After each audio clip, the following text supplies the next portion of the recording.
Deputado Rogério Correia, o Partido dos Trabalhadores vai acionar o STF contra essas pataquadas do IOF? Seja bem-vindo, deputado. Tá me ouvindo? Tudo bom, Zambada? Tudo bom. Tô aqui em Brasília. Tô na Asa Norte. Eu tô em BH, né? Fomos pegos de surpresa. Contar uma história para vocês. Ontem eu estava em Brasília. E fui lá porque eu tinha uma conversa com o nosso líder, Lindbergh, e também uma coordenação da bancada. E disse para ele que ficaria à disposição a semana toda, como é que estava a pauta, e a pauta combinada com o Hugo Mota era uma pauta sem polêmicas. Foi isso que ele disse: a semana vocês não precisam ir para Brasília, pode ir para a festa de São João, nós vamos fazer algo sem polêmica aqui, os deputados podem votar pelo Infoleg no celular. Então eu me despedi do líder Lindbergh e vim embora para Belo Horizonte para poder ficar aqui perto das bases, fazer o trabalho que tem aqui também, que não é pequeno. Quando eu cheguei em casa, o Zambarda, à noite, eu olhei no Twitter, devia ser umas 10h30, 11 horas da noite, por aí. Estava lá um Twitter do presidente Hugo Mota, dizendo a pauta que estava convocada para o dia seguinte. E na pauta esse decreto do presidente Lula para ser revogado por esse PDL que a extrema-direita apresentou e que o Centrão abocanhou. Eu, então, remeti isso para o Lindbergh, tomei um susto, mandei para o Lindbergh, que isso? Nem o líder sabia que eles tinham aprontado isso. E já tinham aprontado isso com Alcolumbre para votar no Senado. Então, aquilo que eu profeticamente falei da tribuna da Câmara se concretizou, né? É mais fácil um Saci cruzar as pernas do que o Congresso Nacional aprovar imposto para rico. Pelo amor de Deus. E que rapidez que revogaram o decreto do Lula. Agora, eu acho que nos resta sim a justiça. Nós não podemos fazer o que eles querem e que não é o que a gente tem de compromisso com o povo. O que eles querem, Zambada? Primeiro, é que o Lula corte a vinculação do salário mínimo para o aposentado. O Brasil já sofreu isso. Se isso acontece, o salário mínimo do aposentado vai caindo, vai caindo, vai caindo. Um dia o salário mínimo virou meio. Como é que o aposentado compra os remédios dele? Não tem jeito. E a outra coisa que eles querem é retirar da Constituição o vínculo de saúde e educação.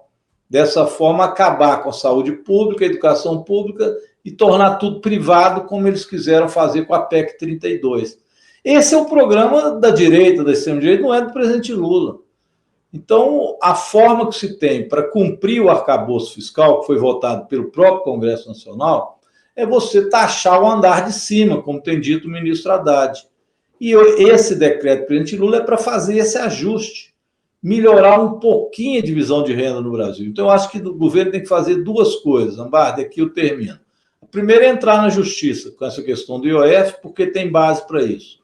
E a segunda é enviar rapidamente para o Congresso Nacional um projeto de lei complementar para cortar a renúncia fiscal linearmente em 10%.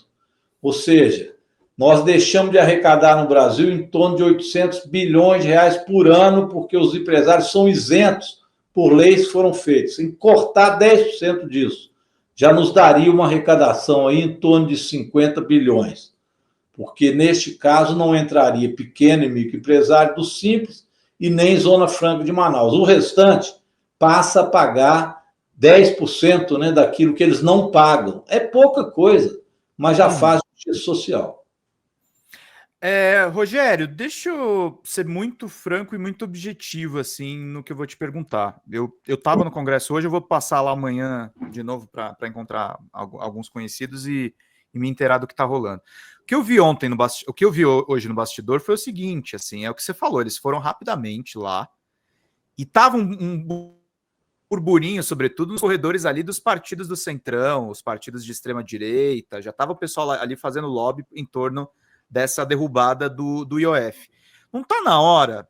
Eu vou fazer um pedido ousado e vou fazer outro pedido mais sensato. Primeiro, do presidente Lula vir para cá, tô falando da Folha Democrata mesmo, não tô nem falando do DCM, não tô nem falando de canais maiores, tá? Vim aqui nos canais que criticam essas medidas econômicas. E assim, se o presidente não pode, cadê o ministro Haddad conversando com a imprensa alternativa para falar sobre a taxação do andar de cima? para criar esse caldo. Entendeu? Porque a gente precisa criar esse caldo na sociedade.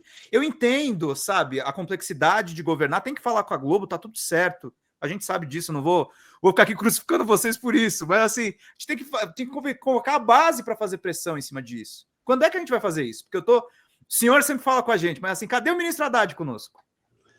Vou levar esse recado, já cansei de falar isso também, viu? Concordo com vocês. É pela base que você vai criando o ambiente, forjando as pessoas. Os canais de vocês são muito importantes. É ele que cria consciência e vai criando base social de sustentação. Não dá para depender da Globo, depender de outros. A Globo andou um processo aí defendendo a democracia. Está fazendo ainda hoje esse papel do ponto de vista do Bolsonaro e do golpe. Uhum. E agora, do ponto de vista econômico, é o neoliberalismo absoluto, é a defesa dos interesses dos mais ricos. E na hora que aperta, eles se juntam todos, viu? Sim. Se junta aí extrema-direita e direita, a gente não precisa ter dúvida disso, não. Então, eu acho que isso que você falou é correto, né? Precisamos fazer isso. Eu estou gostando de ver o Haddad agora que ele está, pelo menos, falando onde ele vai, ele coloca claramente também que o jeito é dividir renda. Nós não vamos cobrar do andar de baixo. Então, acho que isso também vai formando uma opinião pública sobre o que é o Congresso e como tem que ser o próximo Congresso, né? Não apenas a eleição presidencial. Sim. Agora, falando um pouco sobre o nosso campo político, deputado, a gente está essa série de matérias aí do Portal Metrópolis, que são francamente matérias mentirosas a respeito da deputada Érica Hilton. Estão dizendo aí que ela, de fato, empregou 2 maquiadores, mas não tem absolutamente nada de irregular, e agora publicaram uma mentira mesmo, que ela teria usado isso, reembolso, para um procedimento cirúrgico. E eu não tô querendo perguntar só da deputada Érica. Como é que o PT, como é que o Lindbergh, como é que o senhor estão se preparando? Porque parece que 2026 vai vir em chumbo pesado, né? Vem. Mesmo agora, né? Você fala de fake news também, né? Porque agora eles vão continuar com fogo cerrado com a gente. Hoje foi uma demonstração disso, né? Assim, eu nunca vi uma rapidez dessa, votar na Câmara e no Senado na mesma noite. Um negócio combinado entre eles, muita unidade da direita para isolar os ricos, né, de pagar alguma coisa no Brasil. É impressionante. Aí é com aplausos da Globo, da Folha de São Paulo, do Estadão, todo mundo comemorando porque o rico não vai ter que pagar um pouquinho a mais de operação financeira. E olha que no governo Bolsonaro eles pagavam mais, viu? Então, aumentar um pouquinho agora, mas como é do governo Lula, tem que colocar para baixo, né? Os ricos reclamando. Agora, vai vir também inteligência artificial, fake news, e eu acho que tem que preparar 2 formas. Uma é a própria justiça eleitoral. Nós temos que dar força para que essas questões sejam resolvidas pelo Supremo Tribunal Federal, que nisso tem sido muito vigilante. Eu realmente preciso aprovar e aplaudir o Supremo Tribunal Federal no que concerne as bandeiras democráticas, da defesa da democracia no Brasil. Eles estão enfrentando essa questão do bolsonarismo praticamente sozinhos, porque a sociedade ainda não se mobilizou o suficiente para reagir à tentativa de golpe, e o Congresso Nacional, você tem visto aí, mesmo nesse quesito de democracia, o Centrão não morre de amores por isso, e a extrema-direita é contra o sistema democrático. Então, realmente, o Supremo tem tido um papel importante nesta questão como de vigia do processo democrático. Esse é um lado, precisa fortalecer isso. O outro é a gente ter também as condições de conversar melhor com a população, fortalecer os nossos canais. Então, a comunicação pela base da sociedade é a única solução que a gente tem para poder enfrentar a mentirada que vai vir, os fake news que vêm vir por aí. Fala, pessoal da Folha Democrata, que é Pedro Zambarda, editor do canal, falar um pouquinho a respeito da necessidade de vocês financiarem a Folha Democrata. Gente, a Folha Democrata é financiada através de um Pix chamado Folha Democrata, é o endereço do Pix, né?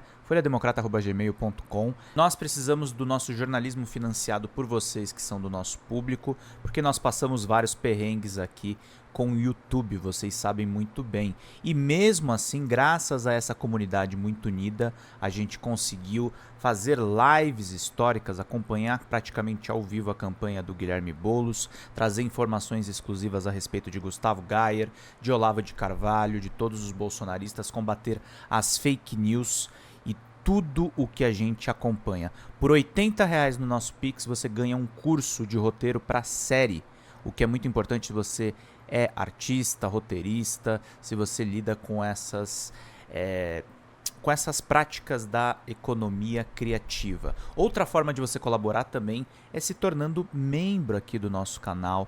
Isso é muito importante para você fazer as suas atividades por aqui, porque você tem acesso a vídeos exclusivos e nós temos um curso de jornalismo básico para você poder acompanhar a partir de R$5, que é ministrado por mim. A gente tem aí quase uma dezena de aulas e muito conteúdo para você poder acompanhar. Meus caros, minhas caras, financiem o jornalismo independente, financiem o jornalismo que se posiciona à esquerda, financiem o jornalismo na internet, que traz informações confiáveis, checadas, que cruza informações e que trata você, que é o nosso público, de uma maneira muito séria.